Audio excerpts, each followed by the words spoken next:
네, 딜사이트 S 다냐 선생 함께하겠습니다. 어서 오세요. 네, 안녕하세요. 안녕하십니까? 네, 간밤의 뉴욕은 또 좋았습니다. 3대 지수 모두가 다 오름세를 보여줬는데요. 어떻게 진단하셨을까요?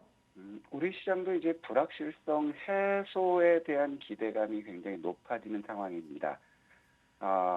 어제 시장을 보면서 느꼈던 부분은 왕이 되려 하면 무거운 왕관의 무게를 견뎌야 하거든요.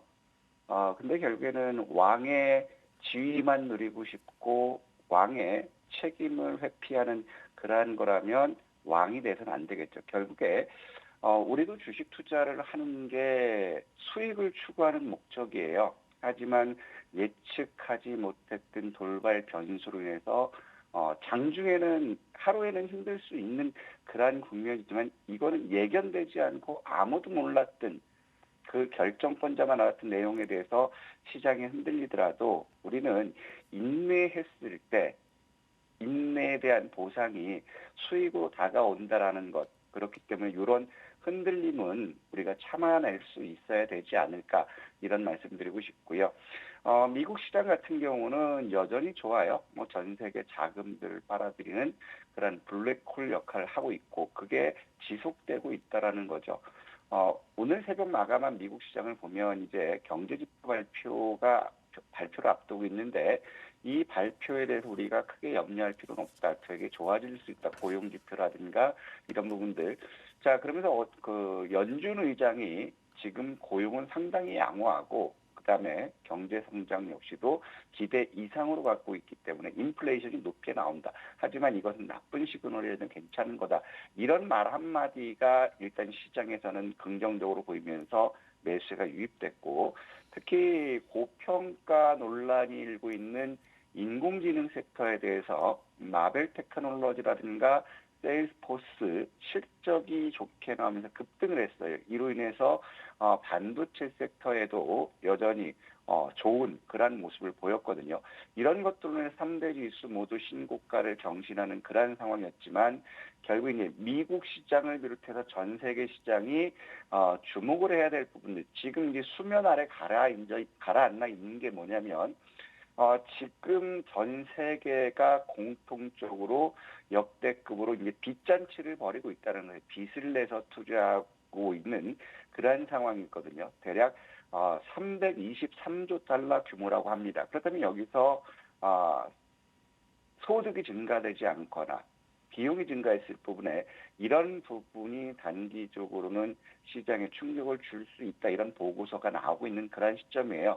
그래서 이제 미국 시장은 우리가 1월 20일 취임 전까지는 긍정적인 스탠스를 유지하자라고 말씀드리고 있는 입장이지만 반대로 숨겨진 이런 악재들을 우리가 준비하면서 위험 관리 나서는 게 좋지 않을까 이런 생각이 들고 있고요.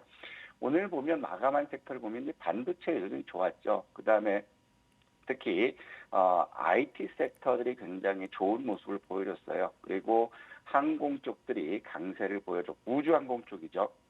그리고 통신이라든가 제약바이오, 신재생에너지가 약세를 보였다는 거죠. 호실적을 발표했던 마벨 테크놀로지나 세일리포스 급등하는 모습을 보였고 같은 맥락에서 서비스 나우라든가 블록 역시도 강세를 보였어요. 아울러서 친가상화폐 차량론자를 책임자로 앉혀놨다라고 해서 코인베이스를 비롯한 가상화폐 관련주들의 강세를 보였고 그다음에 AI 섹터는 지속될 것이다. 실적이 좋게 나왔기 때문에 엔비디아라든가 마이크론 이런 쪽들이 강세를 보였어요. 자, 반면에 실적 부진이 우려됐던 알버말이 하락했고 그다음에 반도체 보조금 받지 않겠다. 마이크로칩테크가 이것으로 해서 크게 하락하는 모습이고 버라이즌이라든가 솔라엣지 이런 부분들이 약세를 보였다라는 거죠. 그러면서 ETF 쪽을 보더라도 여전히 가상화폐, 인공지능이 같이 움직였어요. 어떻게도 항상 말씀드렸던 부분이 인공지능이 움직이면 클라우드와 보안은 같이 삼형제이기 때문에 묶어보자 이런 말씀드렸고 또 자율주행 섹터와 반도체, 우주 이런 쪽들이 강세를 보였습니다. 반대로 대마라든가 재생에너지, 2차 전지, 건설 섹터들이 약세를 면치 못하는 그런 상황인데 결국에 이것을 보면 M7들이 쉽게 돌아가면서 계속해서 섹터별로 돌아가면서 강세 기조를 보인다고 말씀드렸고 M7 역시도 1월 20일까지는 우리가 긍정적으로 보자라고 말씀드렸는데 오늘 같은 경우도 보면 M7에서 대부분 다 상승 마감했어요. 그러면서 이제 인텔만 CEO 물러나고 구조정 이것 때문에 지속적으로 하락하는 그러한 모습들을 보여줬는데 결국에 우리가 여기서 봐야 되는 부분들은 애플이 신고가를 지속하고 있다라는 것이고요. 그 다음에 아마존 역시도 지금 애플도 오늘 이제 장중에 또 244달러까지 신고가가 나왔던 부분이고 또 아마존 역시도 장중에 220달러까지 강세를 보였어요. 그리고 최근 들어서 이제 주춤했던 테슬라 역시도 이제 고점 돌파 시도 나올 수 있다 이런 했는데 결국 고점 돌파 부근에 왔고 엔비디아 역시도 추세 전환을 빠르게 하고 있는 그런 모습이거든요.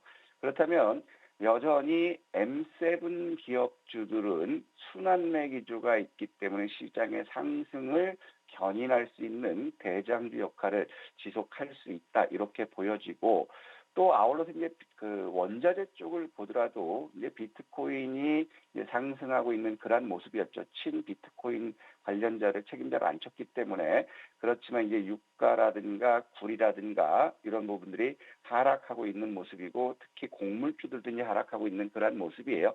그럼 원자재 쪽들이 하락하고 있다라는 것은 결국에 수요가 부족하다는 것을 미리 반영하는 거기 때문에 지금 경제 지표는 좋게 나오고 있지만 궁극적으로 경기가 좋아지는 속도가 둔화될 수 있다. 그렇기 때문에 이런 부분들을 우리가 잘 확인해 보는 것이 좋지 않을까 생각합니다.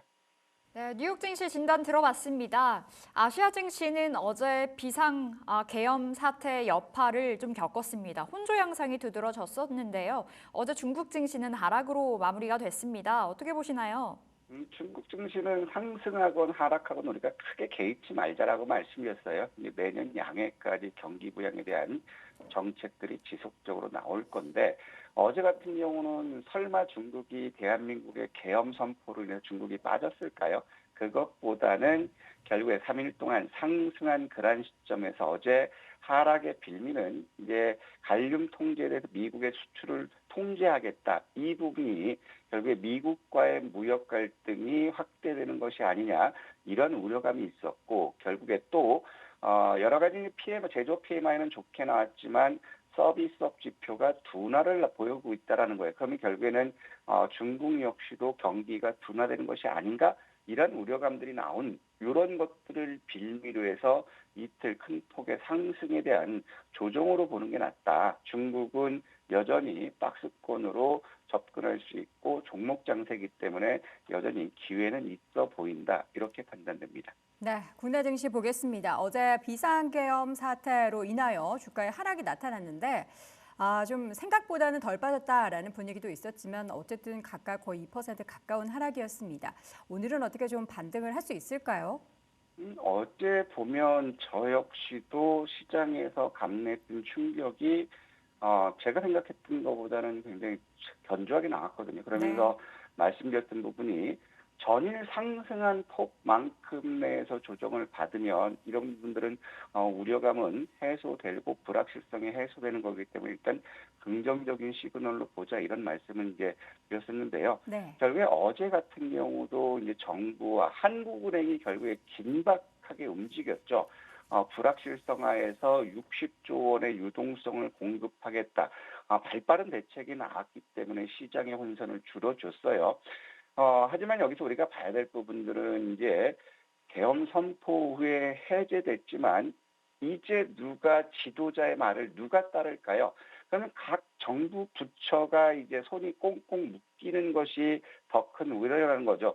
이로 인해서 시급한 반도체 지원법이라든가 석유화학 구조조정이라든가 또 대왕고래 사업에 투자된 지연되는 거죠. 그러면 이것이 결국에 어느 쪽으로 가냐면 소매 판매까지도 연결된다라는 거죠. 결국에 말 한마디 대통령께서는 야당에 겁을 주기 위해서 한 거라고 하는데 이건 5살짜리 어린애들 같아요. 그렇기 때문에 실질적으로 이 부분은 뭐냐면 실물 경제가 굉장히 위축된다라는 거예요. 누가 이제 돈을 쓰겠습니까? 거기다 이제 대기업 역시도 이런 상황에서 이 불확실성이 해소될 때까지는 투자를 미루겠다라는 것이죠. 그렇기 때문에 요 불확실성이 빨리 해소되는 그러한 국면이라면 일단은 시장은 반등을 기대할 수 있겠지만 요게 지속된다면 결국에 코스피 코스닥 역시도 제한적인 범위 내에서 움직일 수 있다. 그렇게 크게 우려할 부분은 아닌 것 같다 이런 말씀드리고 싶고 이것이 바로 나온 게 환율 시장에서도 보였어요. 새벽에 1,444원 50전까지 갔던 게 1,413원 50전으로 빠르게 안정화 되찾았거든요. 그러면 이런 것들을 감안한다면 일단 코스피 코스닥 역시도 전저점 테스트하는 그러한 과정, 바닥 확인 과정 이런 부분들이 나올 수 있지 않을까. 그래서 이제 불확실성이 해소되는 시점이 결국에 코스피와 코스닥의 본격적인 상승의 터닝 포인트가 되지 않을까 이런 생각이 들고 있습니다. 네, 이어서는 수급 변화 좀 체크해 보도록 하겠습니다. 어제 외국인 수급이 좀 빠져나갔나요? 어제 외국인들은 크게 안 나갔어요. 특히 이제 선물 시장 쪽을 보더라도 어제 이제 외국인들 코스피에는 4,100억 매도했는데 선물 시장에서 5천억 이상 매도했던 게 마감에서는 2,200억으로 매도 규모가 감소됐거든요. 그러면서 어제와 같은 그런 큰 예기치 못했던 악재가 발생했음에도 불구하고 코스피 코스닥 선물 순매수 기조를 유지하고 있다라는 것 굉장히 이제 긍정적이다 이렇게 보여지고 있고요. 또 아울러서 지금 보면 예탁금이 약 4.7% 급감한 50조 원을 이탈했거든요. 49조 9천억. 이 부분은 결국에는 청약 자금으로 나가지 않았을까 이런 생각이 들고 또 CMA 역시도 모처럼 증가하다가 2.4% 급감하는 그런 모습 보였어요. 83조 4,400억. 그래서 이 부분이 다소 조금 이제 자금이 빠져나가는 게 아닌가 여기까지는 걱정했는데 결국에 우리가 기다리고 기다렸던 학수고대했던 마켓머니 펀드가 4조 1,900억 유입하면서 200조 원을 돌파했다라는 거거든요. 201조 원 왔다라는 거예요. 그리고 이제 주식형 수익증권으로도 집 나갔던 자금이 다시 지수가 조정을 보이니까 7,100억 순매수 유입되면서 63조 2,600억 됐다라는 거거든요. 그러면 일단은 증시 주변 예탁금이나 청약 자금으로 나갔다고 이해할 수 있는 그러한 국면이 있기 때문에 마켓머니 펀드가 4조 원 이상 왔다. 그러면 장중에 변동성이 나오면 결국에 저가 매수에 나설 수 있는 구원 투수로 작용할 수 있는 그러한 부분 때문에 이제 시장에 대한 근심은 한 단계 덜어놓고 편하게 한번 매매해봐도 좋지 않을까 이렇게 생각됩니다. 네, 그렇다면 오늘장 우리가 또 집중해서 지켜볼 만한 섹터 찾아보도록 하겠습니다. 어떤 이슈에서 발굴을 해볼까요? 이제 항상 말씀드렸던 것처럼 1월 20일까지는 트럼프 트레이드와 그다음에 테슬라의 일론 머스크 사업 관련된 걸 우리가 계속해서 순환배가 나오기 때문에 보자라고 말씀드렸거든요. 네. 오늘 공화당 지도자들하고 우리 머스크가 정부 개혁을 논의한다. 그러니까 지금 미국 시장에서도 우주 섹터가 반등 보였고 또 자율주행 섹터들이 같이 움직였다라는 거예요. 그래서 일론 머스크 관련 테슬라 사업을 영위하는 섹터들은 순환매에 나오고 있다라는 것이고 두 번째로는 이제 삼성과 KPMG에서 제10일에 콘텐츠 산업 세미나가 개최돼요. 그러면 이 부분에서는 미디어 콘텐츠들에 대한 앞으로 사업이라든가 투자 이런 방향이 나올 수 있기 때문에 이쪽을 봤으면 좋겠고 그다음에 제일 큰 부분이 철도 총파업이죠. 그러면 철도 총파업에 대해서 반대로 수혜를 받을 수 있는 게 운송 물류가 되지 않을까 싶어요. 그래서 운송 물류가 오늘 단기적으로는 반등 기회가 나올 수 있다. 그래서 우리가 여러 가지 섹터가 있지만 우리가 집중해야 될 거는 반도체와 인공지능, 우주 섹터를 한번 집중으로 보고 그다음에 IT 소프트와 미디어 콘텐츠, 물류센터로 이 순위로 한번 봤으면 좋겠습니다. 네.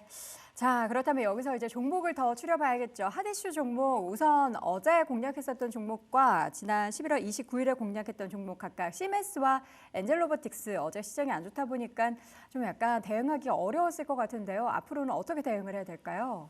저는 로봇하고는 이게 안 맞는지 계속 좋은 성과를 못 내고 있거든요. 네. 일단 단기적으로 악재가 나와 수급이 붕괴되면서 기술적인 낙폭이 커졌어요. 하지만 중요한 거는 일론 머스크의 휴머노이드 보드 투자에 따른 것, 그리고 현대차의 로봇 투자, 삼성과 한화 이런 쪽들 대기업들도 로봇 투자하면 결국엔 로봇은 지금은 낙폭 과대에 있다라는 거에서 우리가 두 개 다 손절을 했지만 아직까지도 시메스 역시도 기대는 할 수 있어요. 그래서 우리가 손절하신 분들은 시메스는 복수해서 손절 이상 수익을 얻고 싶은 분들은 여기서 좀 더 밀린다면 16,000원 전후에서 매수해서 시메스 같은 23,000 다시 목표가 도전하고 그다음에 엔젤 로보틱스도 마찬가지 똑같은 이슈거든요. 이거는 24,000원 전후에서 재매수해서 요거 역시도 3만 원 목표 도전해 보자 이런 말씀드리고 싶습니다. 네. 자, 그렇다면 오늘장 공략해 볼 만한 핫 이슈 종목 찾아보도록 하겠습니다. 어떤 이슈에서 고르셨을까요? 일단 지금 삼성이 들어가면 좀 시장에서 반응이 좋게 나와요. 지금 삼성 역시도 반도체 위기감에서 새로운 성장 동력을 잡아야 되거든요. 네. 모바일 폰도 위기감이고, 그래서 삼성이 지금 보는 게 바이오 쪽에 이제 삼성 바이오로직스가 실적이 좋게 나오기 때문에 네. 바이오 쪽에 관심을 갖는다. M&A를 통해서 신약 개발을 나선다. 이런 기사가 났어요. 그러면 삼성에서는 메디슨을 인수의 전력이 있기 때문에 신약 개발 관련 섹터가 어딜까 보면 인공지능 신약 섹터가 삼성에서는 좀 강점을 가질 수 있지 않을까 보여요. 네. 그래서 루닛이라든가 뷰노라든가 셀바스 헬스케어 이런 쪽으로 우리가 한번 관심 있게 봤으면 좋겠는데 아무래도 저는 셀바스 헬스케어 쪽으로 봤으면 좋겠습니다. 4,480원에서 우리가 동시호가까지 매수하고 자 손절은 4,500원 이탈을 보시고 목표가는 5,700원 여기를 도전하는 것이 좋지 않을까 생각합니다. 네, 삼성발 바이오 모멘텀을 만들 수 있는 다양한 기업들 말씀을 해주셨는데 그 가운데 루닛과 뷰노, 셀바스 헬스케어 가운데서는 셀바스 헬스케어를 오늘장 탑픽 종목으로 꼽아주셨습니다. 목표 주가는 5,700원, 손절가는 4,500원 함께 체크해 보시면 좋을 것 같고요. 시간은 단일가 특징적인 종목 보도록 하겠습니다. 어떤 종목을 또 눈여겨보실까요? 똑같아요. 기사가 삼성의 그래요? 존재감이 커졌다. 똑같은 합의슈와 똑같은데 어떤 기업을 인수하게 시간에서는 될지. 루닛과 뷰노가 움직였고 셀바스 헬스케어 대신에 JLK가 움직였거든요. 그럼 이제 시장에서는 요 루닛을 대장으로 보는 거고 뷰노와 JLK는 단기적으로 낙폭 과된 그런 상황이에요. 근데 이제 제일 큰 부분은 이제 JLK 같은 경우는 유상증자 신주 물량을 소화시키는 그런 과정이 있기 때문에 저는 JLK보다는 셀바스 헬스케어를 받은 거거든요. 그래서 오늘은 어제 낙폭이 컸던 그런 요인도 있기 때문에 의료 AI 쪽, 신약 개발 쪽 이런 쪽들 한번 반등 모멘텀을 찾아봤으면 좋지 않을까 싶습니다. 네, 오늘 AI 그리고 신약 관련한 모멘텀 가질 수 있는 종목들도 역시나 시간의 거래에서 탄력이 좋았는데요. 오늘 본장에서 관련한 종목들 움직임 지켜보겠습니다. 루닛과 JLK 그리고 뷰노 시간의 단위가 특징 종목으로 확인해봤고요. 오늘장 공략주는 셀바스 헬스케어 확인해 주시기 바랍니다. 자, 이렇게 해서 오늘도 딜세이트S 단야 선생과 함께했습니다. 고맙습니다. 네, 감사합니다.